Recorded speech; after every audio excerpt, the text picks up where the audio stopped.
اعوذ باللہ من الشیطان الرجیم بسم اللہ الرحمن الرحیم اللہم صلی علی سیدنا محمد وعلی آل سیدنا محمد وبارک وسلم۔ السلام علیکم ورحمۃ اللہ وبرکاتہ۔ میری ایک بہن ہے، درود گروپ کی ہی ہے، انہوں نے کسی کا سوال میرے سامنے رکھا کہ میرے سامنے آیا بلکہ کہ ہم تو صرف اللہ کی عبادت کرتے ہیں اور اسی سے مدد مانگتے ہیں، اللہ ہی سے مدد مانگنے کا حق ہے، اور تو پھر ہم جو اپنی درخواست ہے، اپنی عرضیاں ہیں، وہ اللہ ہی کو پیش کرتے ہیں دعا کی صورت میں۔ تو پھر ہم نبی کریم صلی اللہ علیہ وسلم کو جو عرضی پیش کرتے ہیں، تو کیا یہ درست ہے یہ بات؟ تو مجھے تو اتنا علم نہیں، لیکن میں فقہ اور فتویٰ اور جو ڈیپ اس میں ہے، اس میں نہیں، میں جو آپ کو جب تک جتنا مجھے اللہ تعالیٰ نے عطا کیا ہے، میں اسی کے ذریعے آپ لوگوں کو بتا سکتی ہوں کہ اس کا جواب کیا ہے۔ قرآن مجید میں ہے ایک آیت کا جو ہے ترجمہ ہے، جس کا چھوٹا سا حصہ جس کا مفہوم بیان کرتی ہوں کہ اے نبی صلی اللہ علیہ وسلم، مطلب سے پہلے یہ فرمایا گیا کہ ہم نے کسی رسول کو نہیں بھیجا لیکن ہدایت کے لیے، اور اللہ کے حکم سے اس کی اطاعت کرنا ہے۔ اور پھر فرمایا کہ اے نبی، جب یہ اپنی جانوں پر ظلم کر بیٹھے اور اگر وہ آپ کی خدمت میں حاضر ہو کر معافی کی درخواست کرتے، یعنی کہ آپ کی شفاعت کی، تو اللہ ان کو ضرور معاف کر دیتا ہے، یعنی کہ اللہ تعالیٰ نبی صلی اللہ علیہ وسلم کی دعا اپنے امتیوں کے حق میں ضرور قبول فرماتا ہے۔ اس کو زیادہ واضح میں نہیں کرنا چاہوں گی، میں اس کے پیچھے ظاہر ہے ہر قرآن کی آیت کے پیچھے کوئی نہ کوئی اللہ تعالیٰ نے جو حکم نازل فرمایا وہ واقع ہوتا ہے، اور چونکہ اللہ نے نبی صلی اللہ علیہ وآلہ وسلم کو خاتم النبیین پیدا فرمایا، قرآن کو آخری کتاب نازل فرمایا، ہدایت کا سرچشمہ فرمایا، اور قیامت تک کے لوگوں کے لیے ہے، تو یہ ہم نہیں کہہ سکتے کہ یہ ایک جو آیت ہے اس کے پس منظر میں جو حکم ہے وہ ایک خاص واقعے کی وجہ سے اور اس کے بعد نہیں ہے۔ نہیں، ہم قیامت تک کے لیے جتنے بھی آئیں گے انسان، ان کے لیے ہدایت قرآن اور صاحب قرآن حضرت محمد صلی اللہ علیہ وآلہ وسلم ہے۔ تو جب اللہ تعالیٰ نے اس طرف حکم فرمایا کہ اگر یہ اپنے جانوں پر ظلم کر بیٹھے ہیں، یا ظلم کر بیٹھے ماضی میں لیں یا مستقبل میں لیں، فعل امر ہے یا جو بھی مضارع ہے، تو آپ اس بات کو اس پہ غور کریں کہ اگر جب ہم نبی کریم صلی اللہ علیہ وآلہ وسلم کی بارگاہ میں جاتے ہیں، ان کی خدمت میں حاضر ہوتے ہیں، چاہے وہ ہم براہ راست ان کے روزے اقدس پہ جاتے ہیں اور اپنی عرضیاں پیش کرتے ہیں بعدت طریقے سے، چاہے اپنے گھر میں بیٹھ کر درود شریف جو ہمیں ایک وہ اسم اعظم میں کہتے ہیں ملا ہے، اور جب ہم اس پہ اس کو درود کا ہدیہ کچھ دیر، چاہے پورے دن کے بعد ہے، چاہے کچھ دیر پڑھ کے آپ بیٹھتے ہیں اور پھر اپنی عرضی پیش کرتے ہیں، اپنی دعا کی درخواست کرتے ہیں، ٹھیک ہے نا، بے شک زبان سے اپنا کہیں، بے شک آپ اس کو نہ لکھیں عرضیوں کو، بہت سے طریقے لوگ بتاتے ہیں، لیکن جس وقت آپ درود پڑھ رہے ہوتے، ٹھیک ہے نا، ورد ہوتا ہے آپ کا درود، اور آپ کے دل میں وہ خواہش چل رہی ہوتی ہے، تو یہ پہنچانے والا کون ہے؟ کیا آپ یہ سمجھتے ہیں کہ یہ خود پہنچ جاتا ہے نبی کریم صلی اللہ علیہ وآلہ وسلم تک، اور اپنے تمام تر امتیوں کے حالات سے اللہ تعالیٰ نے ان کو باخبر رکھا ہوا؟ تو یہ خود سے نہیں ہوا، میں نے کیا کہا، اللہ تعالیٰ نے باخبر رکھا ہوا۔ تو جس طرح اللہ تعالیٰ یہ خبر دیتا ہے حبیب صلی اللہ علیہ وآلہ وسلم کو اپنے بندوں کی، یعنی کہ نبی صلی اللہ علیہ وسلم کی امتیوں کی، تو کیا جو ہم بھیجتے مطلب یہ درود پڑھتے ہیں تو وہ پہنچانے والی ذات کون سی ہے؟ وہ اللہ ہی کی ہے. تو جو ہمارے دل میں چل رہا ہوتا ہے تو وہ بھی اللہ تعالیٰ ہی پہنچانے پہ قادر ہے. کوئی اور کسی کی قدرت نہیں کہ ہم یہاں پہ دل میں ان کی زبان پہ بھی نہیں اور کسی سے آپ ڈسکس بھی نہیں کر رہے ہوتے اپنی حالت کو، اپنی حاجت کو. آپ کے لبوں پہ درود ہوتا ہے، یعنی کہ نبی صلی اللہ علیہ وسلم کے لیے دعا ہوتی ہے. درود کیا ہے اس کو تو آپ سمجھ چکے ہیں نا، سب کو ہی پتہ چل چکا ہے. یہ دعا جو ہے درود جو ہے وہ دعا ہے نبی صلی اللہ علیہ وسلم کے لیے، جو ہم اللہ سے وہاں پہ بھی عرضی پیش ہو رہی ہے.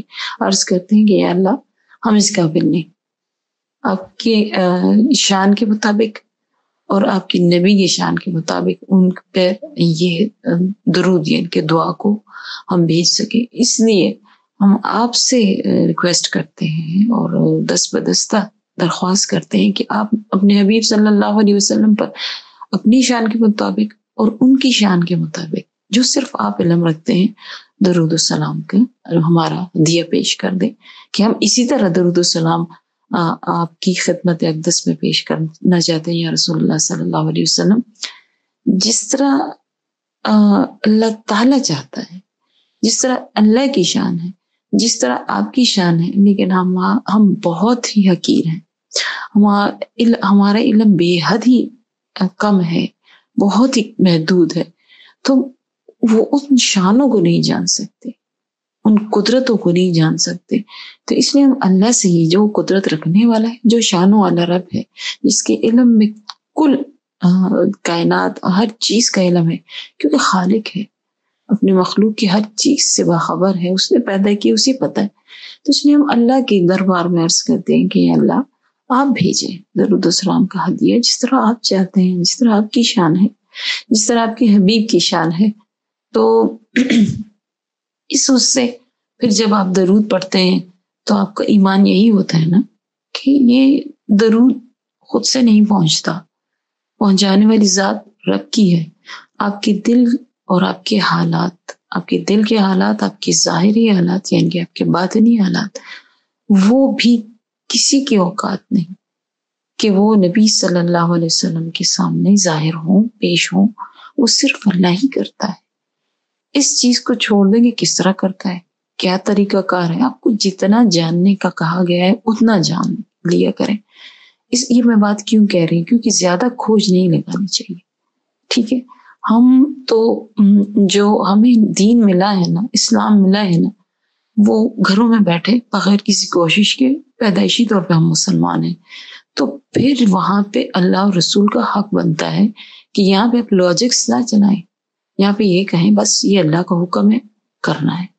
اس میں کیا لاجک ہے، کیسے ہوگا، کس طرح جاتا ہے ذہن میں، خیال میں. یہ نہیں کہتی ہوں کہ نہیں آتے ہیں، انسان ہے، اس کی فطرت ہے، وہ سوچتا بھی ہے، جاننا بھی چاہتا ہے. لیکن بعض چیزوں کے بارے میں آپ کو جاننے کی ضرورت نہیں ہوتی، آپ کو حکم نہیں ہوتا.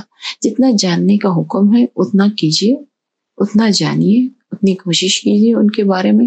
اور جہاں سے منع کیا گیا ہے وہ سے رک جائیے. اللہ نے نہیں فرمایا اور جو میرے نبی آپ صلی اللہ علیہ وسلم آپ کو دیتا ہے لے لیجیے، اور جو جس سے منع فرماتا ہے منع ہو جائے گی. تو پھر لاجکس والے تو ہم نہیں ہیں، یہ تو غیر مسلموں کا کام ہے جن کو دین کے بارے میں پتہ نہیں ہے، جو پیدائشی مسلمان نہیں ٹھہرے. اب وہ کھوج لگا رہے ہیں کہ اگر وہ ان کو اللہ تعالیٰ کی طرف سے سب کو ہوتا ہے، لیکن انہوں نے اس توفیق کو اویل کر لیا ہے اور وہ جاننا چاہتے ہیں کہ اصل دین کیا ہے. تو ظاہر ان کے ذہن میں بہت سے سوالات آتے ہیں، لاجکس کیا ہیں، وہ کیا ہیں. تو ان کے لیے ہے یہ چیز کہ ہاں آپ لاجکس پہ جائیں اور اللہ کے حکموں میں، قرآن میں اس بات میں کیا حکم تھا اور کیا لاجک ہے، کیا ہے. تو ان کے لیے چلے جاننا بہتر ہے میری نزدیک. میں یہ نہیں کہتی، میں کسی عالم، کسی مفتی کے علم کو، کسی بیان کو یا فتوے کو میں چیلنج نہیں کر رہی. میں ایک عام بندو، ہم عام لوگ ہیں، ٹھیک ہے نا، ہم بہت عام لوگ ہیں، یہ تو خاص لوگ ہیں، اللہ کے چنے ہوئے لوگ ہیں. تو ہمیں جو عام کو عام ہی رہنا چاہیے، خاص تک نہیں جانا چاہیے. کیونکہ جس کو اللہ تعالیٰ نے جیسے پیدا کیا ہے وہ بہترین جاننے والا ہے، اس کو اتنا ہی رہنا چاہیے. میرے اپنے نظریے کے مطابق جو میں یہی چیز ہمیں اللہ کی رضا کی طرف لے کے جاتی ہے کہ یا اللہ ہم تم سے اللہ آپ سے راضی ہیں. تو یہ کیا بات ہوتی ہے؟ اللہ ہم آپ سے راضی ہیں کہ آپ نے جو کیے، آپ جو کر رہے ہیں، آپ جو کریں گے وہ بہترین ہے. میں مطلب اس میں کوئی اور شک کی گنجائش ہی نہیں ہوتی کہ اللہ جو کر رہا ہے وہ ہے بھی نہیں کہ وہ بہترین ہے، جو کرے گا وہ بھی بہترین ہے، جو کر چکا وہ بھی بہترین ہے. تو راضی رضا اللہ کیا ہوتا ہے؟ یہی ہوتا ہے کہ اللہ نے جو لکھا ہے، جتنا کہا ہے لے لیں، جس سے منع فرمایا ہے منع ہو جائے، جس سے محبت کرنے کا حکم دیا ہے محبت کریں، جس سے اپنی خاطر، اپنے حبیب صلی اللہ علیہ وسلم کی خاطر جنگ کرنے کا یا نفرت کہہ لیں، جنگ جو ہے نفرت کی بنا پہ ہوتی کرنے کا حکم دیا. آپ کی دوستی دشمنی اللہ اور رسول اللہ صلی اللہ علیہ وسلم کے لیے ہونی چاہیے بس. تو یہی رضا ہے اللہ کی، اسی کو رضا کہتے ہیں. اور یہی ہمارا جو ہے نا وہ ہم اس کو پریکٹیکلی ہم اسی طرح پیش کر سکتے ہیں. جو دیا گیا ہے، جتنا دیا گیا ہے ٹھیک ہے، اتنے ہی ٹھیک ہے. ہماری کیپیسٹی اتنی ہے، ہماری اوقات اتنی ہے، ہم جانتے ہیں، ہم سب جانتے ہیں ہماری اوقات کتنی ہے. اگر آپ کی 10 نوافل پڑھنے کی اوقات ہے، آپ 100 کے لیے کھڑے ہو جائیں تو کیا ہوں گے؟ ذلیل و خوار ہی ہوں گے. ایک دفعہ مار کھپ کے کریں لیں گے ہم، جس طرح ہی اپنے آپ کو توڑ مڑوڑ کے، جس طرح بھی اپنے آپ کو لوگوں کی وہ کر کے لوگوں کو تکلیف بھی نہیں دینی چاہیے. ان کے وقت ہے، اللہ تعالیٰ نے تقسیم کر رکھی ہے ہر چیز کی.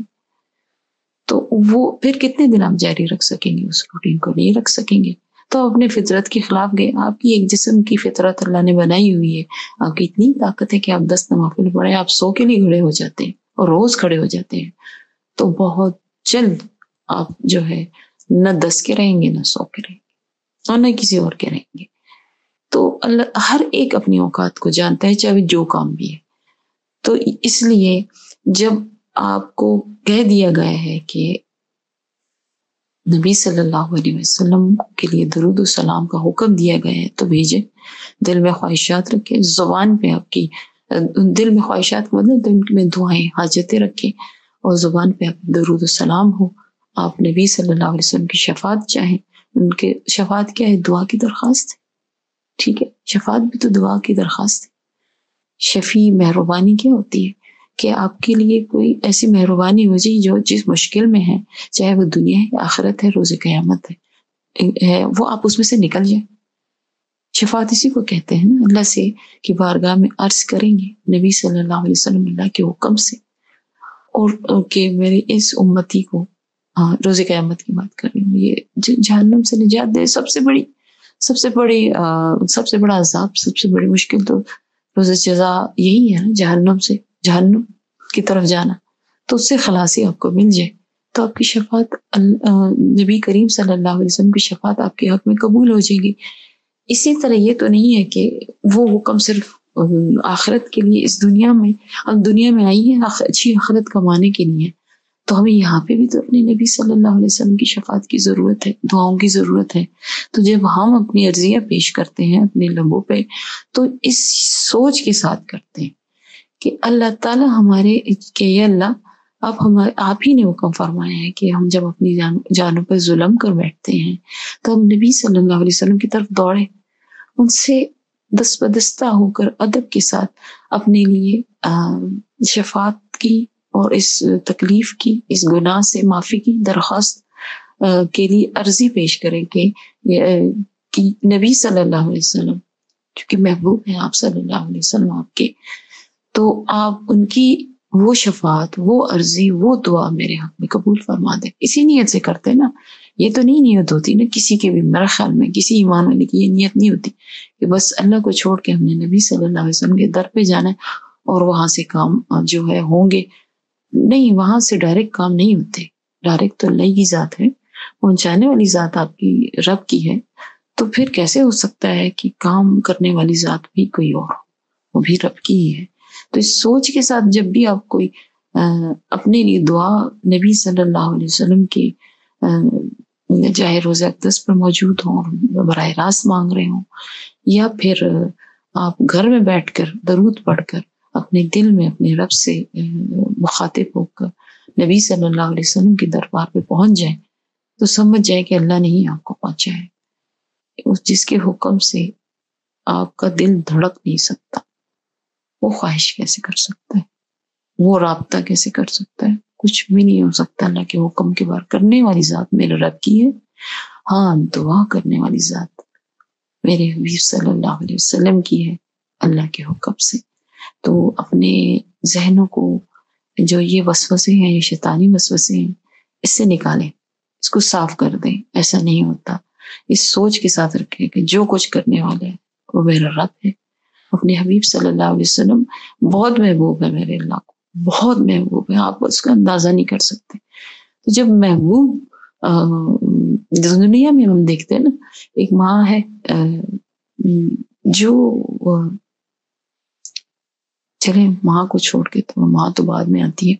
نبی صلی اللہ علیہ وسلم حضرت فاطمہ الزہرا رضی اللہ تعالیٰ عنہ سے کتنی محبت فرماتے تھے، کتنی محبت فرماتے تھے. یہ آتا ہے سیرت میں کہ صحابہ کرام جب جن کی کسی کی بھی ہمت نہیں ہوتی تھی کہ اب کس طرح یہ بات کریں یا یہ سوال جواب جو کچھ بھی ہے، کہ ہم نبی صلی اللہ علیہ وسلم کے عرض کہ دربار اقدس میں عرض کریں، تو سب کی رائے یہی ہوتی ہے کہ ٹھیک ہے. ہوتی تھی حضرت علی کو فرماتے تھے کہ آپ بی بی فاطمہ سے عرض کر دیں، ہماری یہ سفارش ہے، دعا ہے، درخواست ہے کہ وہ نبی صلی اللہ علیہ وسلم سے یہ کام کروا دیں. تو جب اللہ کے محبوب کو ایک محبوب بیٹی کے اپنی خدمت میں عرض کی گئی کوئی درخواست، کسی کی سفارش اتنی اہم ہے، تو اللہ جو اللہ ہے، جو وحدہ لا شریک ہے، جس کی کل کائنات، کل طاقت ہے جس کے پاس ہے، جس کے احکام ہی چلتے ہیں اور کچھ نہیں چلتا، وہ اپنے محبوب کو کتنا محبوب رکھتے ہیں وہاں پر ہم اندازہ نہیں کر سکتے. ہم کوئی بھی اس حد تک نہیں پہنچ سکتے جو اس محبت کا اندازہ کر سکے. تو جب وہ اللہ کا محبوب اپنے امتیوں کے لیے دعا کی درخواست کریں گے، سفارش کریں گے، استغفار کی اور توبہ کی، تو کیا وہ قبول نہیں ہوں گے؟ دراصل اس آیت کے لیے جو سب سے خوبصورت آپ سمجھیں تو وہ درود ہے. دعا آپ کی. اور پھر جب اللہ نے قرآن میں دوسری جگہ فرما دیا کہ مطلب جب آپ کے لیے کوئی دعا کرتا ہے، کوئی اچھی چیز کی دعا کرتا ہے، تو آپ اس کے بدلے میں اسی طرح دعا دیں یا پھر اس سے بہترین دعا دیں. ٹھیک ہے نا؟ تو یہ حکم تو پھر سب کے لیے، نبیوں کے لیے بھی ہے، سب کے لیے ہے یہ دعا کا. تو جب ہم یہ درود دعا کی صورت میں جو جاتا ہے تو ہم کیا کہتے ہیں؟ وہاں سے دعا نہیں ہوتی ہوگی، وہاں سے سفارش نہیں ہوتی ہوگی، ضرور ہوگی، عرضی پیش ہوتی ہوگی، آگے جاتی ہوگی. ٹھیک ہے؟ تو جیسے دنیا میں بھی ہم بہت ایسا کرتے ہیں کہ ہمیں پتہ ہوتا ہے کہ اس آفیسر کو اپنا یہ جو اس کا ہے اسسٹنٹ ہے یا جو کچھ ہے بہت محبوب ہے، بہت قریب ہے، تو ہم سفارش نہیں کرواتے. تو پھر وہاں پہ کیسے ہماری سوچ بدل جاتی ہے.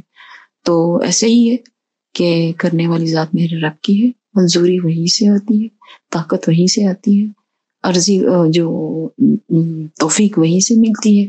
پھر ہمارے زبان اور ہمارے دل جو ہے درود پڑھتے ہوئے وہ عرضیاں اللہ کے ہاتھ میں، اللہ کے پاس تھما دیتے ہیں، اور اللہ تعالیٰ نبی صلی اللہ علیہ وسلم کے دربار اقدس میں پہنچا دیتے ہیں، اور وہاں سے پھر اللہ کے لیے سے دعا ہو جاتی ہے. تو یہ سلسلہ بہت خوبصورت ہے. اگر آپ سوچیں، امیجن کریں، یہاں سے دعا گئی اللہ کی طرف، اللہ نے ہی نبی صلی اللہ علیہ وسلم کو فارورڈ کیا کہ آپ اس امتی کے لیے جو عرضی لے کے آئے ہیں، سوال کر رہے ہیں نا. ہم سوال کو تو سوال کرنے والوں کو تو جھڑکا نہیں جاتا. ٹھیک ہے نا؟ یہ تو اللہ کا حکم ہے. تو اللہ ہی حکم دیتا ہے نبی صلی اللہ علیہ وسلم کو کہ آپ اس عرضی پر غور کریں.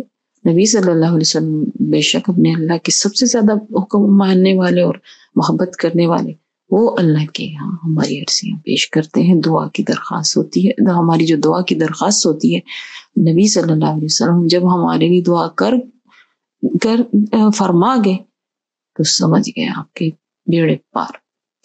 اور یہ تو ہوتا نہیں ہے. پھر وہ آپ درود کی وہی دعا سے آ جائیں کہ آپ ان کو جواب میں بہترین دعا دیں، تو مطلب درود ہی آپ کا سب کچھ ہے. آپ کا اڑنا بچھونا ہونا چاہیے. اور پھر جب اس کے لبوں پہ درود ہو، درود و سلام ہو، دل میں ایک خواہش حاجت کی وہ چل رہی ہو، تکرار چل رہی ہو، تو اللہ تو سب کچھ جاننے والا ہے. ٹھیک ہے؟ تو وہاں پہ پہنچ جاتی ہے. تو آئی ہوپ کہ میں ہوں تو مجھے کچھ اتنا اچھا خاص سمجھانا نہیں آتا، لیکن میں اس سوال کو حدود میں رہتے ہوئے اس سوال کو میں کر چکی ہوں گی، اس کا جواب مل چکا ہوگا۔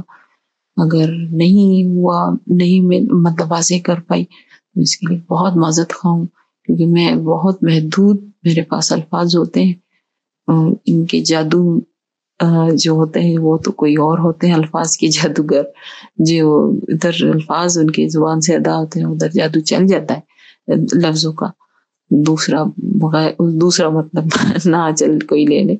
تو میرے پاس تو بہت عام سے الفاظ ہیں، تو کوشش کی ہے کہ آپ تک پہنچ جائے میسج اور یہ ذہن میں آئی گتھیاں سلجھے۔